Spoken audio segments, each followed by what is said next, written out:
రాజకీయాల గురించి ప్రస్తావించడం అనేది చాలా సంవత్సరాల తర్వాత మళ్ళీ ఇదిగో ఇప్పుడే జరుగుతుంది.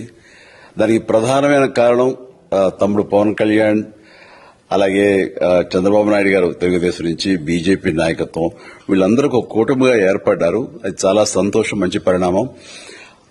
ఈ సందర్భంగా మరీ ముఖ్యంగా ఈ రోజున నేను ఇట్లాగా మాట్లాడడానికి ప్రధానమైన కారణం నా మిత్రుడు, చిరకాల మిత్రుడు సీఎం రమేష్, అట్లాగే పంచగల్ రమేష్ రాజకీయంగా అరంగేట్రం చేసింది నా బ్లెస్సింగ్స్ తోటి. అది తను ఆ రోజు నుంచి ఈ రోజు వరకు కూడాను ఎక్కడున్నా నా దీంట్లోనే ఉంటుంటాడు.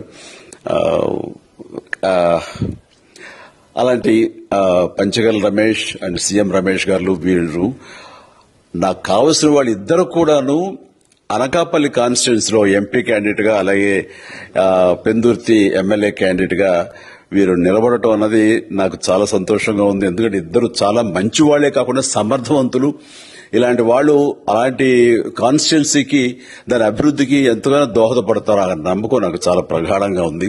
ముఖ్యంగా సీఎం రమేష్ గారికి కేంద్రంతో ఉన్నటువంటి సంబంధాలు, అనుబంధం ఇది మరీ మరీ ప్రత్యేకం. నాకు అది ఎప్పటి నుంచో తెలుసు.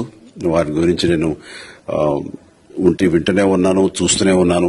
అండ్ ముఖ్యంగా ఆ కాన్స్టిట్యున్సీ, అనకాపల్లి కాన్స్టిట్యున్సీ అభివృద్ధికి ఈయన పరిచయాలు, కేంద్రంతో ఈయనకున్న సత్సంబంధాలు ఎంతో ఉపయోగపడతాయి. తద్వారా రమేష్ అలాగే మిగతా ఎమ్మెల్యేలు అందరూ కూడా ఎవరైతే అభివృద్ది చేయాలి ఆయా ఎమ్మెల్యే నియోజకవర్గాలు అనుకున్నారో అవన్నీ కూడా సజావుగా సాగిపోతాయంటానికి దాని వెనకాల సీఎం గారి కృషి డెఫినెట్ గా ఉంటుందంటే ఎలాంటి సందేహం లేదు. అండ్ వీరి నాయకత్వంలో మిగతా వాళ్ళ ఎమ్మెల్యేలు అందరూ కూడాను కలిసికట్టుగా అనకాపల్లి అభివృద్ధికి ఎంతగానో దోహదపడతారు అండ్ రిజల్ట్ చూపిస్తారన్న ప్రగాఢ విశ్వాసం ఉంది. కాబట్టి వీళ్ళిద్దరి గురించి ఈరోజు ప్రస్తావిస్తున్నాను. మీ అందరి ఆశీస్సులు వీళ్ళకి ఉంటాయని ప్రగాఢంగా నమ్ముతూ సెలవు తీసుకుంటాను. ప్లీజ్ వారిని గెలిపించండి. అనకాపల్లి నియోజకవర్గం యొక్క అభివృద్ధిని మనందరం చూస్తాం. అంతేకాదు, నాది చాలా పెద్ద కోరిక, ఆంధ్రప్రదేశ్ అభివృద్ది పథంలో ముందుకు వెళ్లాలి. దానికి గాను మీరందరూ నడుము బిగించండి.